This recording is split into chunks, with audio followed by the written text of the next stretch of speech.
Bismillahirrahmanirrahim. Assalamualaikum warahmatullahi wabarakatuh.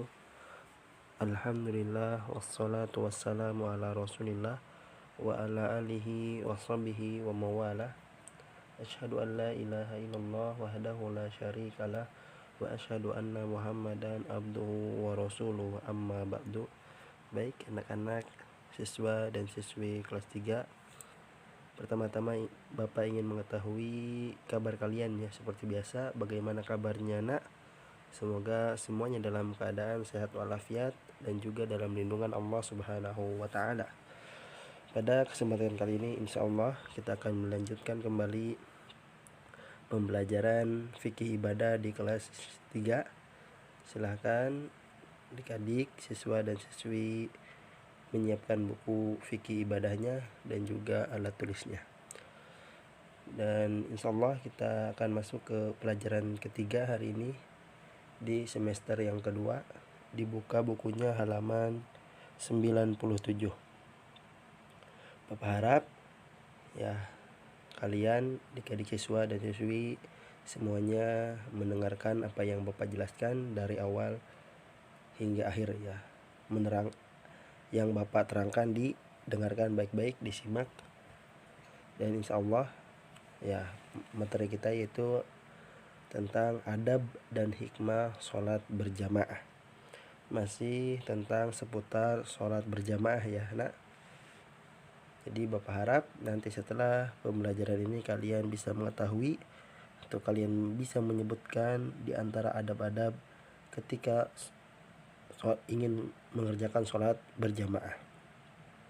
Kemudian kalian juga bisa mengetahui tentang hikmah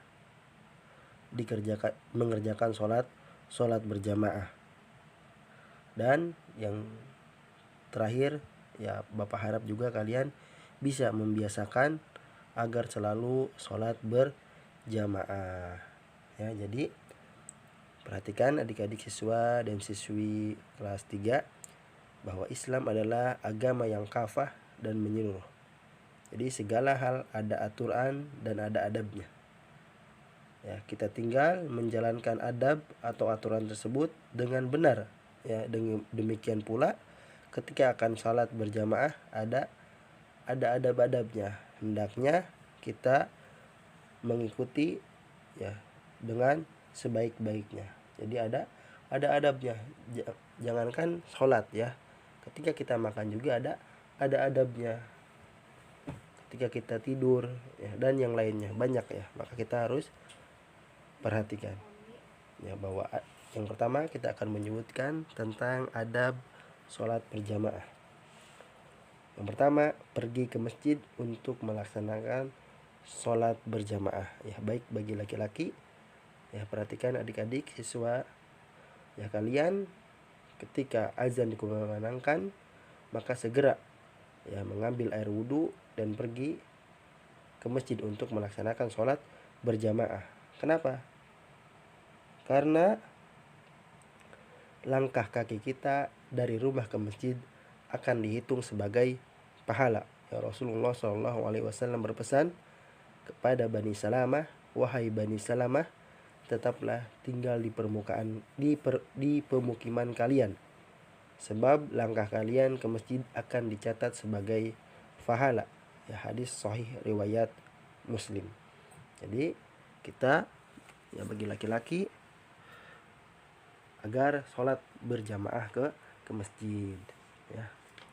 Kemudian yang kedua di antara adabnya yaitu berjalan dengan tenang ketika menuju masjid. Kenapa? Ya karena langkah kita akan dihitung sebagai pahala ya.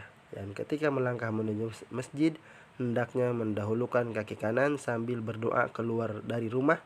Ya, Rasulullah SAW bersabda, "Idza ataitumus sholata fa'alaikum bis-sakinah." Jika kalian pergi ke masjid untuk sholat maka berjalanlah dengan tenang.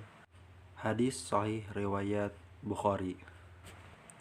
Kemudian yang selanjutnya di antara adab sholat berjamaah yaitu sholat tahiyatul masjid Ya, jadi ketika tidak di masjid, kita tidak langsung duduk ataupun bercanda ataupun yang lainnya ataupun ngobrol, tetapi kita melaksanakan sholat tahiyatul masjid. Ya, sholat sunnah tahiyatul masjid dulu terlebih dahulu, ya, selama belum iqomah dan pada waktu yang tidak diharamkan. Ya, jadi ketika di masjid kita sholat tahiyatul masjid, ya, sebanyak dua rakaat.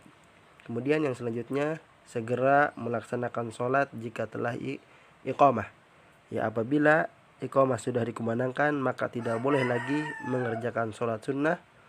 Ya, Rasulullah bersabda, idza uqimatis sholatu fala sholata illa maktubata. Ya, jika telah iqamah maka tidak ada sholat lain selain sholat fardu. Sahih riwayat Muslim. Jadi ketika misalnya kalian sedang sholat sunnah, ya, baik sholat sunnah qobliyah atau sholat sunnah tahiyatul masjid, kemudian iqamah dikumandangkan, maka nggak apa-apa dibatalkan. Karena ya, segera melaksanakan sholat jika telah iqamah, yaitu sholat fardu, sebagaimana juga tadi sabda Rasulullah, ya, jika telah iqamah maka tidak ada sholat selain sholat fardu. Kemudian yang selanjutnya yaitu berusaha berada di shaf yang utama, yaitu shaf paling depan bagi laki-laki dan shaf paling belakang bagi wanita. Kemudian selanjutnya di antara adab salat berjamaah yang keenam yaitu merapikan shaf agar rapat dan lurus. Ya, rapat dan lurus. Biasanya imam mengingatkan. Kemudian yang ketujuh, sutroh imam menjadi sutroh bagi makmum. Dengan demikian, jika ada yang melintas di hadapan kita, maka tidak wajib kita melarangnya. Ya, misalnya ada yang batal lewat di hadapan kita, maka kita tidak wajib melarangnya karena sutroh kita, ya, sutrohnya bersama imam. Kemudian yang kedelapan, dianjurkan agar bacaan imam tidak terlalu panjang agar tidak memberatkan makmum. Kemudian yang terakhir, yang kesembilan, di antara adab sholat berjamaah yaitu makmum yang terlambat hendaknya langsung mengikuti gerakan imam. Setelah salam barulah ia menyempurnakan rakaat yang tertinggal. Nih, perhatikan ya adik-adik siswa, ya, ketika kalian terlambat sholat, ya, ke masjid, maka langsung mengikuti gerakan imam. Misalnya imamnya lagi ruku atau lagi sujud, kita langsung takbiratul ihram, kemudian langsung sujud, yaitu mengikuti gerakan imam. Baru kita setelah selesai salam, maka kita baru menyempurnakan rakaat yang kita tertinggal, yaitu tertinggalnya 1 rakaat, 2 rakaat atau 3 rakaat. Nah, itulah diantara adab yang perlu kalian perhatikan ketika mengerjakan sholat berjamaah. Kemudian selanjutnya poin yang B yaitu tentang hikmah sholat berjamaah.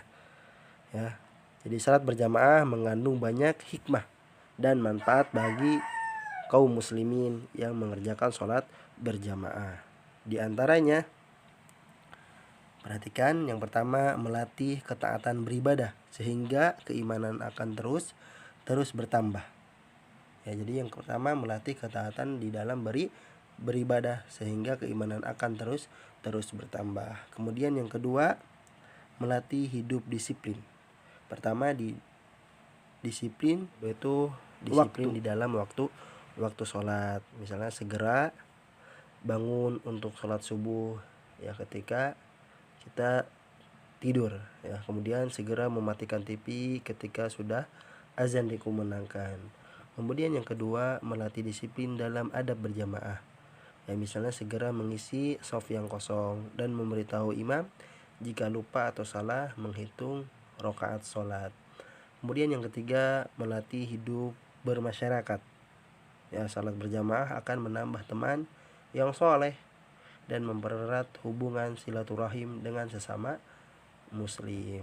Ya, dahulu setelah selesai sholat, Rasulullah menghadap ke arah jamaah sholat. Beliau memperhatikan setiap sahabat yang hadir.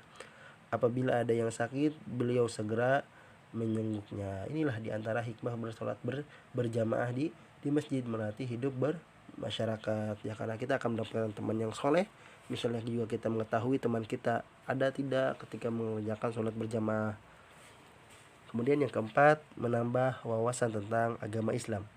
Ya, kadang di sejumlah masjid setelah sholat biasanya berjamaah biasanya diadakan ceramah singkat, ya, sehingga orang yang pergi ke masjid pastilah akan mendapatkan ilmu yang bermanfaat untuk kehidupannya. Kemudian yang terakhir di antara hikmah sholat berjamaah, yaitu dengan sholat berjamaah suasana masjid akan dimakmurkan oleh ibadah sehingga bangunan masjid tidak sia-sia. Ya, itulah di antara adab dan hikmah sholat berjamaah yang perlu kita perhatikan. Ya, mungkin itu saja yang bisa Bapak sampaikan untuk pembelajaran fikih ibadah kelas 3 hari ini. Ya, disimak, didengarkan dan dipahami ya nak. Dan Bapak mohon maaf apabila ada salah kata atau salah ucap di dalam menyampaikan pembelajaran. Bapak tutup ya. Untuk pertemuan kali ini insya Allah tidak ada tugas, kalian cukup menyimak pembelajaran apa yang Bapak sampaikan. Subhanakallahumma wa bihamdika asyhadu an la ilaha illa anta astaghfiruka wa atubu ilaik. Wassalamualaikum warahmatullahi wabarakatuh.